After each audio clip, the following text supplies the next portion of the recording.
podem ser abertos ou contínuos. No caso do aberto, a gente vê isso muito em animais de pequeno porte, como no caso, né, os caracóis e os moluscos, né, que são os chamados gastrópodas, né, dentro dos moluscos eles são chamados gastrópodas, gastro, né, estômago nos pés, tá?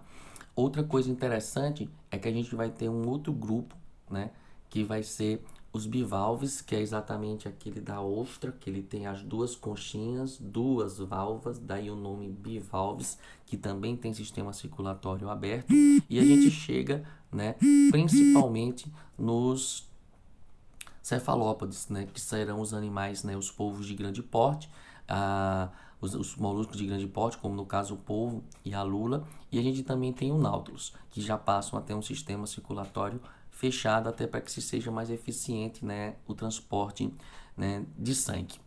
Também em relação aqui aos moluscos, a gente precisa fazer aquele paralelo, né? Precisa fazer aquela união, né? Quando eu sempre digo, zoologia não é só zoologia. Zoologia é embriologia, zoologia é ecologia, zoologia é programa de saúde.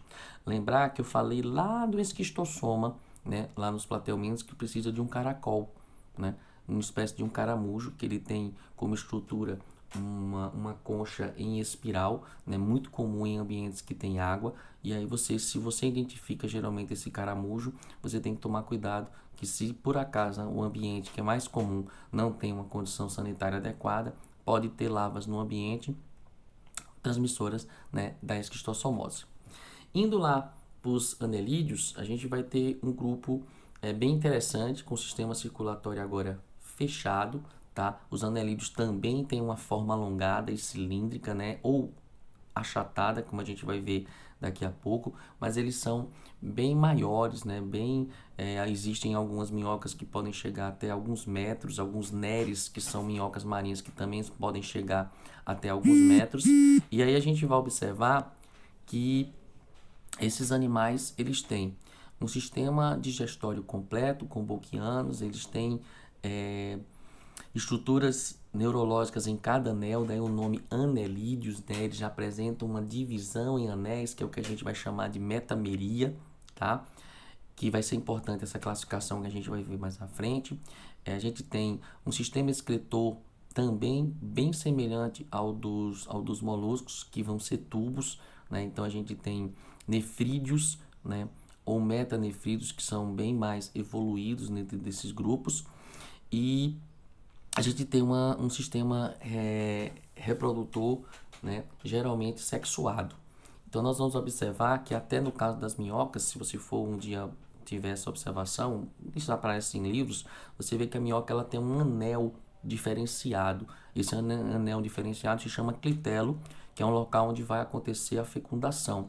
Lembrar que as minhocas elas são hermafroditas, mas elas são hermafroditas onde elas não se autofecundam, elas vão necessitar de uma outra minhoca. Então, vai liberar espermatozoides dentro desse clitelo, que é onde vai acontecer, né, a fecundação dos ovos. Dentro desse grupo também, nós vamos ter um grupo chamado de Nereis ou Nereida, né, que são as chamadas, entre aspas, minhocas marinhas. Elas têm uma característica, né, de terem respiração branquial, já que a minhoca tem respiração cutânea. Já que elas vivem na água, esse Nereis precisa ter uma respiração branquial, e elas geralmente vivem em um tubo em forma de U. Tá? É muito comum quando você chega em área de mangue, você encontrar, né, uns tubinhos, né, bem interessante, uns tubinhos feitos de concha. Geralmente aquilo ali é feito pelo Nereis. Já o Nereis também, né, ele pode ser encontrado sob esponjas, né, aproveitando que a esponja está filtrando água, ele vai e captura também alimento. E o terceiro grupo, né, que aqui dentro das minhocas, que a gente chega no grupo chamado, né, então eu falei que no caso são parasitas, tá? Então só pra gente, eu falo tanta coisa que tem hora que dá um embaralho um pouco aqui. Então dentro da classificação, a gente vai observar que eu tenho os oligoquetas, quetas quer dizer cerdas, é onde estão as minhocas. O Nereis ou Nereidas estão nos chamados poliquetas, que são as muitas cerdas, e tem um grupo chamado de irudinos ou aquetas, que no caso são os sanguessugas, tá? Que tem como característica serem ectoparasitas, eles são alongados e achatados e eles vão produzir uma substância chamada, né, de anticoagulante. E eles têm como principal característica serem hematófagos, beleza? E esse grupo passa a ser celomado. Saindo daqui, a gente chega nos artrópodes, né? Um grupo que vai ter uma explosão, né, de diversidade, um grupo que inicialmente vivia em ambiente marinho, depois passa a viver em ambiente terrestre, e é o grupo que tem maior número de representantes em número de espécies, tá? Se coloca que existem quase 1 milhão de espécies, né, de animais dentro dos artrópodes, principalmente insetos. Então, você vai ter uma transição de ambiente aquático, tá, para ambiente terrestre, e uma característica artrópodes, tá? Eles vão ter apêndices articulados e além deles terem esses apêndices articulados, eles vão ter uma estrutura de exoesqueleto, né? Exoesqueleto formado principalmente de quitina que vai torná-los impermeáveis. Daí eles têm essa característica de conseguir viver fora, né, do ambiente marinho, com exceção, né, dos crustáceos, que eles vão ter uma impregnação, né, de calcário, né, na sua estrutura, e eles vão ter uma característica um pouco diferente em relação à composição no seu esqueleto, mas ele também continua tendo um esqueleto externo, beleza? Mas depois eu vou fazer uma aula só de artrópodes, porque a artrópode tem tanta coisa que não daria pra gente, né, falar especificamente agora, senão essa aula iria estender, né? Já estamos aí com 41 minutos para não ficar uma coisa muito extensa, né? Geralmente minhas lives eu já até excedi, geralmente eu faço coisa de 30 minutos, mas hoje não tinha como ser menor. Então, dentro aqui dos artrópodes, né, nós vamos ter um sistema circulatório fechado, que era lá nos moluscos, aqui nos artrópodes vai ser aberto, tá? Lembrar que também nos moluscos tem um sistema circulatório aberto, tá? Então eu tenho, vê que negócio interessante. Eu tenho moluscos aberto e fechado, anelídeos fechado, artrópodes volta a ser aberto. E aqui a gente também tem a presença de vários órgãos, tá? A gente vai ter órgãos e sistemas, sistema digestório completo, a gente vai ter sistema circulatório aberto, sistema excretor variado, tá? O sistema excretor dentro dos artrópodes, ele é variado junto com o sistema respiratório. Por isso que eu já disse, tem que se ter uma aula só de artrópodes, tá? E a gente tem um sistema nervoso comum a todos os outros, com uma pequena diferença. Desde os platelmintos já começam a haver estruturas que vão formar o olho, né? Células com capacidade fotossensível, células com capacidade de formar imagens. E aqui nos artrópodes a gente chega ao grupo que vai ter um desenvolvimento muito grande dos olhos, né?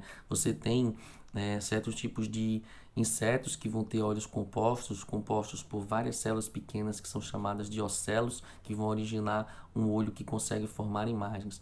Eu tenho grupos de crustáceos que vão ter 60, 70 estruturas dessas, no caso, olhos em relação a isso. E também alguns aracnídeos, como escorpiões e aranhas, que apresentam também uma grande quantidade, né, de olhos. A questão maior é que eles têm uma estrutura visual, né, uma grande quantidade de olhos, mas não tem um sistema nervoso bem desenvolvido para formar essas imagens, mas ele já tem essa capacidade, tá, de formar imagem. E aqui, só para a gente fechar nessa parte dos artrópodes, a gente vai observar o seguinte: os artrópodes vão ser divididos, tá, normalmente em 4 grupos. A gente tem os insetos, os crustáceos, os aracnídeos e 2 grupos de miriápodes, que são aqueles que têm vários pés. Os diplópoda, que no caso é o emboá, e o quilópoda, que é no caso da centopeia, tá? Interessante que o pobre do emboá, ele é dito como o piolho de cobra, só que ele não é venenoso, tá? Ele tem uma forma alongada, mas quando você toca nele, ele se enrola. Já a lacraia, né, que no caso é a centopeia, aí sim ela é venenosa. Então eu não vou me detalhar muito em relação aos artrópodes, como eu tinha dito, os artrópodes têm que ter uma aula específica só delas. E uma coisa que é interessante, já que eu tinha falado lá nos outros grupos, eles são seres que apresentam celoma, né? Todos a partir de moluscos e anelídeos eles são, né, celomados, sistema digestório completo.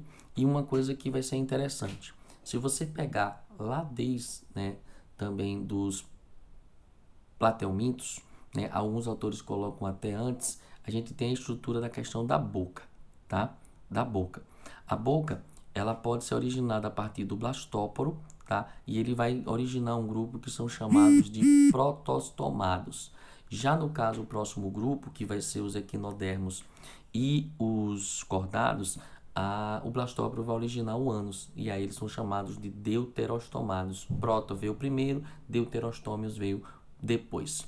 Vai sim, eu tô só aguardando, eu tô com o site aqui da Olimpíada Brasileira, né? Tô só aguardando realmente sair aqui o resultado, qualquer coisa eu falo para vocês. Beleza? Tá? Valeu, Murilo, aí na hora que sair aqui, eu divulgo para vocês, né, aqueles que foram classificados para a segunda etapa, beleza? Então, seguindo aqui, a gente vai para os equinodermos. Então, os equinodermos eles já passam a ter uma estrutura bem mais diferenciada, né? O grupo dos equinodermos é o grupo da estrela do mar, também é um grupo que tem uma diversidade grande de indivíduos, desde indivíduos em forma de estrela, em forma de cubo, forma alongada, um semelhante muito à estrela que é o Ofiuro. Só que qual seria esse evento marcante, tá? A gente vai colocar que é o grupo mais próximo dos cordados, mais próximo do filo que nós estamos, né? Que são o grupo dos cordados. Então eu tenho um exoesqueleto, tá? Nos artrópodes, só que agora eu tenho um endoesqueleto nos equinodermos, tá? E os equinodermos, como o próprio nome diz, quer dizer espinhos na pele, que vai ser de suma importância nos ouriços. Né? O ouriço ele é uma estrutura globosa, cheia de espinhos, né? E esses espinhos são móveis.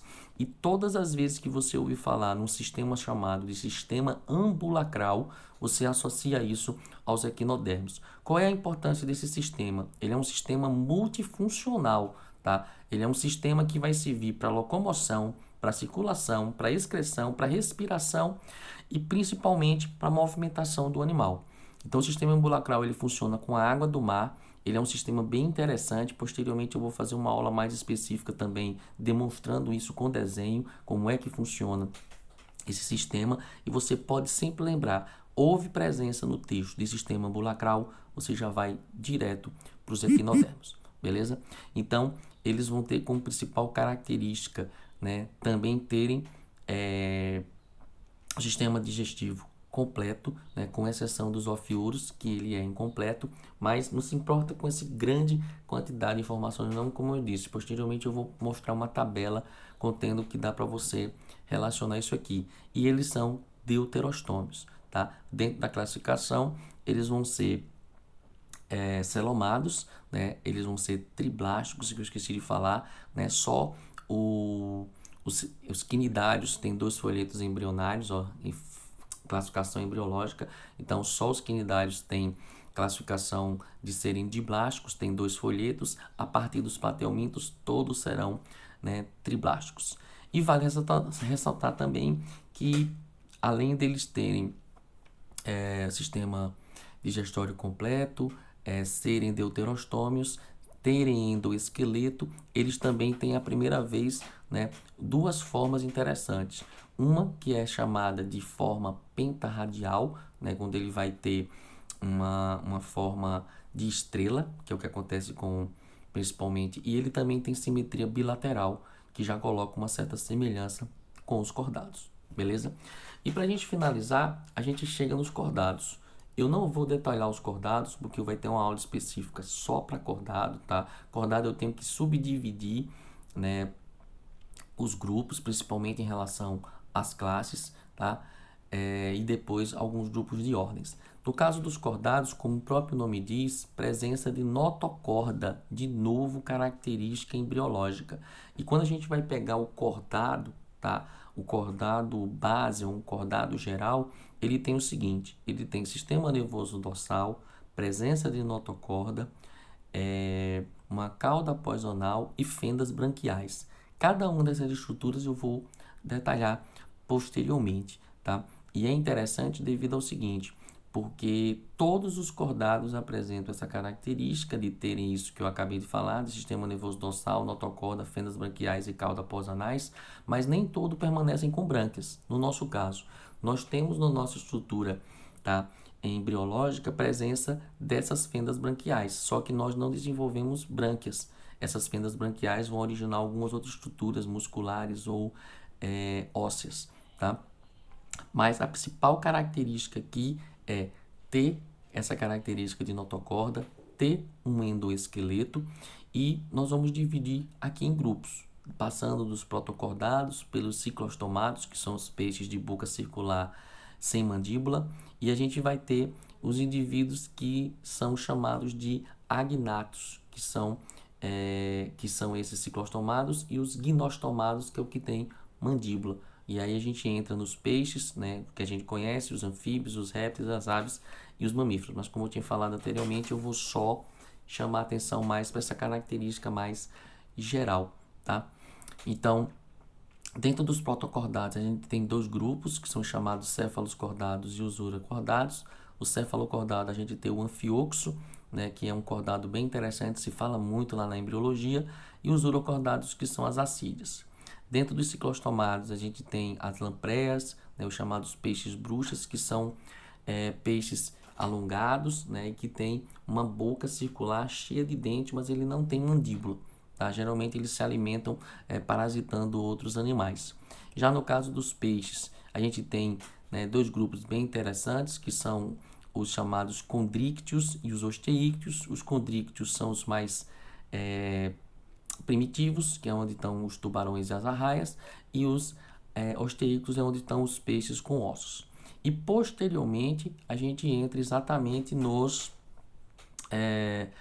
anfíbios, onde a gente tem três representantes bem interessantes, que no caso são os anuros, os urudelos e os ápodas, né? Onde tem os sapos, as salamandras e temos as cobras cegas, né? E quando a gente chega nos répteis, a gente tem os répteis crocodilianos e os não crocodilianos. Os crocodilianos, como o próprio nome diz, o jacaré, o crocodilo e o gavial, né? Que é um tipo de crocodiliano específico da Ásia. E nós temos também os não crocodilianos, onde a gente tem dois grupos, os chamados quelônios e os escamados. E dentro dos escamados a gente tem as cobras e tem os lacertílios, que é exatamente os lagartos, né, o dragão de Komodo, entre outros. Chegando nas aves, né, a gente tem dois grupos, as chamadas aves ratitas e as carenatas. As ratitas são aquelas que não voam, tá, como principalmente o avestruz, e as carenatas é que tem uma estrutura chamada de carena ou quilha, que é um osso localizado aqui na região do peito que vai facilitar, né, o mecanismo de voo. E finalmente a gente chega nos mamíferos, né? Dentro dos mamíferos a gente tem um grande grupo, tá? Zoologia, a gente pudesse ter uma aula específica para cada filo, seria bacana, né? A gente vai ter tempo aí para frente. E no caso dos mamíferos a gente tem algumas classificações. Uma das principais classificações é a questão do desenvolvimento, tá? Lembrar que as aves, elas são ovíparas, mas nós temos também mamíferos que são ovíparos, que é exatamente o que acontece com os chamados prototéria, né, que são a equina e o ornitorrinco. A gente tem os metatérios, né, e os eutérios. No caso dos metatérios são os marsupiais, né, são aqueles que apresentam uma bolsa, como no caso o canguru, o coala, e os eutérios, né, que é o que acontece exatamente com o nosso caso, que são chamados placentários. O desenvolvimento embrionário agora ele é totalmente interno. Beleza? Mas a gente vai especificar, né? Vai ter aula específica sobre artrópode, tem aula específica sobre cordados. E não tem como a gente fazer isso porque é muita informação. Você vê, eu tentei fazer um resumo, né, desses 9 filos. A gente já está em 53 minutos. Eu sei que é muita informação, é muita coisa, mas você pega um texto, pincela isso dentro do texto, cria teu mapa conceitual, assiste uma videoaula, né? Você tem muito no YouTube videoaulas e se você puder, né, eu vou gravar esse material aqui, posteriormente eu vou estar divulgando no YouTube, vocês podem acessar lá, faz as tuas anotações, faz, né, o teu mapa conceitual. Então, pessoal, eu hoje até extrapolei, eu não gosto muito de fazer aula muito extensa, mas biologia não tem como, a gente tenta ser o mais sucinto possível, né? É muito detalhe, muita especificidade dentro da biologia, mas eu queria agradecer, né, quem esteve aí presente, né, Nas próximas aulas podem interagir mais, podem lançar perguntas, podem lançar conteúdos que a gente pode aprofundar posteriormente, beleza? Então eu queria agradecer, né, as pessoas que assistiram essa aula. Eu estou gravando essa aula e posteriormente eu vou disponibilizar, né, no meu canal no YouTube, né, lá no Mário Matos, beleza? Então eu queria desejar um bom dia para vocês, um bom isolamento, né? Compartilhe esse momento para estudar, para aprofundar, para estar junto, né, das pessoas, né, da sua família, as pessoas que você ama, e que a gente vai superar isso aqui, beleza? Professor Mário Matos, Picos Piauí, um grande beijo no coração de cada um de vocês, beleza? Encerrando a aula de hoje. Um cheirão.